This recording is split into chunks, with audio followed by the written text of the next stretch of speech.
విజయవాడలో కూడా వచ్చినటువంటి వరద అది దురదృష్టకరం.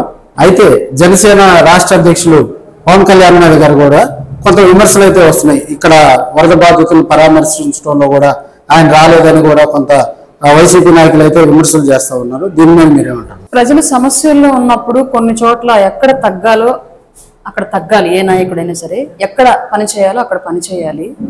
గతంలో కరోనా టైంలో ఇళ్లలో కూర్చోండి నాయకులంతా కూడా మీరు బయటకు వెళ్తే ఇంకా కేసులు ఎక్కువ పెరుగుతున్నాయి అన్నప్పుడు కూడా పబ్లిసిటీకి పోయి వైసీపీ నాయకులు లైక్ రోజా, ముస్తఫా, బిఎఫ్ మధుసూదన్ రెడ్డి, దువ్వాడ శ్రీనివాసు వీళ్ళందరూ కూడా జనాల్లో తిరిగి కేసులు తక్కువ ఉన్న కేసులను ఎక్కువగా స్ప్రెడ్ చేశారు. ఈ రోజు వరదల విషయం కూడా పవన్ కళ్యాణ్ గారు కనుక బయటికి వెళితే ఆయన సెక్యూరిటీ ఇవ్వడానికి పోలీస్ యంత్రాంగానికి భద్రతా సిబ్బందికి ఎక్కువ బర్డెన్ అయిపోద్ది. ఆయన కోసం ఎక్కువ మంది ఉపయోగించాలి. అదే ఆ 10 మంది పోలీసులు ఆ 25 మంది పోలీసులు కనుక వరద సహాయ కార్యక్రమాల్లో పాల్గొంటే ఒక 100 మందిలో 200 మందిలో సురక్షిత ప్రాంతాలకు తరలించవచ్చు. అట్లాగే ఆ టైంలో ఆయన సెక్యూరిటీ ఇవ్వడం కూడా కష్టమయ్యే పని కాబట్టి ఈ అన్ని రకాలుగా ఆలోచించే పవన్ కళ్యాణ్ గారు ఆఫీసుకి అలాగే డిజాస్టర్ మేనేజ్మెంట్ కార్యాలయానికి పరిమితం అయ్యి నిరంతరం పర్యవేక్షణ చేస్తూ సమస్యల్లో ఎక్కడెక్కడ ఉంది, ప్రజలకు ఏం అవసరాలు ఉన్నాయి, ఏ శాఖ వాళ్ళని అక్కడికి పంపించాలి, ఆర్థికంగా ఎలాగ వాళ్ళకి సహకారం అందించాలని అన్ని రకాల పర్యవేక్షణలు ఆఫీసులో ఉండి పవన్ కళ్యాణ్ గారు చూస్తూ ఉంటే ముఖ్యమంత్రి గారు డైరెక్ట్ గ్రౌండ్ లోకి వెళ్ళి ఆయన చూస్తూ ఉన్నారు. 2 రకాలుగా ఇద్దరు నాయకుల కోఆర్డినేషన్ తోటి వాళ్ళ వరదలకు సంబంధించినటువంటి సహాయ సహకార కార్యక్రమాలు చేయడం జరుగుతుంది.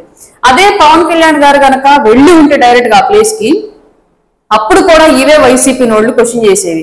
అంత ఇబ్బందుల్లో ఉంటే ఈయన ప్రజల్లోకి వస్తే జనాలు ఎక్కువ మంది వస్తారు, సెక్యూరిటీ ఇబ్బంది అవుతుందని తెలుసు కదా, అయినా సరే ఎందుకు వెళ్ళాడు, పబ్లిసిటీ కోసం వెళ్ళాడు అని చెప్పేసి వీళ్ళే అడిగేవాళ్ళు.